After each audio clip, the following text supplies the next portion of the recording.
The wizard studies में आप सभी लोगों का एक बार फिर से स्वागत है।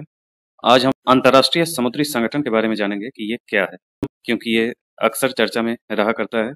जब भी कहीं अंतर्राष्ट्रीय स्तर पर समुद्री क्षेत्र में कुछ हलचल होती है तो अंतर्राष्ट्रीय कानून लागू करने के लिए अंतर्राष्ट्रीय समुद्री संगठन की जरूरत होती है। तो आइए देखते हैं।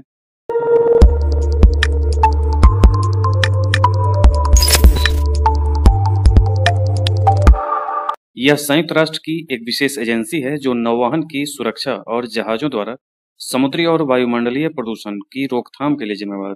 इसकी अभी 132वीं सत्र की जो बैठक हुई है उसमें नाविकों को छोड़े जाने के मुद्दे को सुलझाने और समुद्री कार्यबल की सुरक्षा सुनिश्चित करने के लिए उपाय करने का आह्वान किया है। संयुक्त राष्ट्र सतत विकास लक्ष्य 14 में निर्धारित लक्ष्यों को पूरा करने में इसकी महत्वपूर्ण भूमिका है।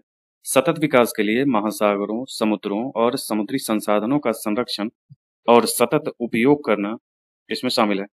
आईएमओ अंतर्राष्ट्रीय शिपिंग के लिए नीतियां निर्धारित करता है तथा सुरक्षा, संरक्षा और पर्यावरणीय सर्वोत्तम प्रथाओं पर विनियम निर्धारित करता है। जैसे अभी मैंने बताया कि समुद्र में किसी भी प्रकार की अंतर्राष्ट्रीय समस्याएं होती हैं, कोई अंतर्राष्ट्रीय समझौता के तहत सभी देश बंधे होते हैं। इस वजह से इसके द्वारा जो नीतियां निर्धारित की जाती हैं वो लगभग सभी देश मानते हैं।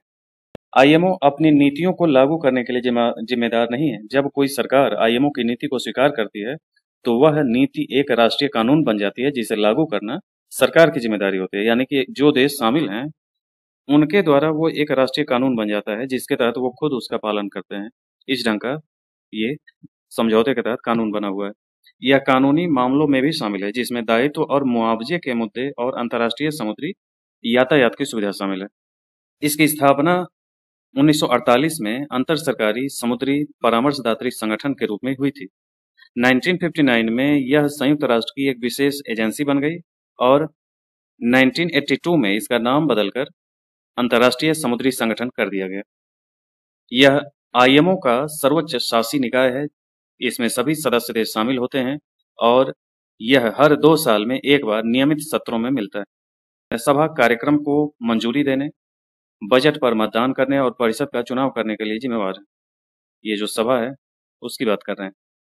एक परिषद भी है इसमें यह जो इसका कार्यकारी अंग है, संगठन के कार्यों की देखरेख के लिए वह जिम्मेदार है। इसके तहत समितियां भी कार्य करती हैं। 5 नीति निर्माण समितियां संगठन के दिशा निर्देशों और विनियमों का विकास, समीक्षा, अद्यतन और अनुमोदन के लिए जिम्मेदार है। आईएमओ के लिए धन सदस्य देशों के योगदान के साथ साथ स्वैच्छिक दान और वाणिज्यिक गतिविधियों से आता है। वर्तमान में इसके 174 सदस्य देश हैं। मुख्यालय इसका लंदन में। तो ये था अंतर्राष्ट्रीय समुद्र संगठन आईएमओ। इसी ढंग के अन्य वीडियो में फिर मिलते हैं। आज के लिए इतना ही। धन्यवाद।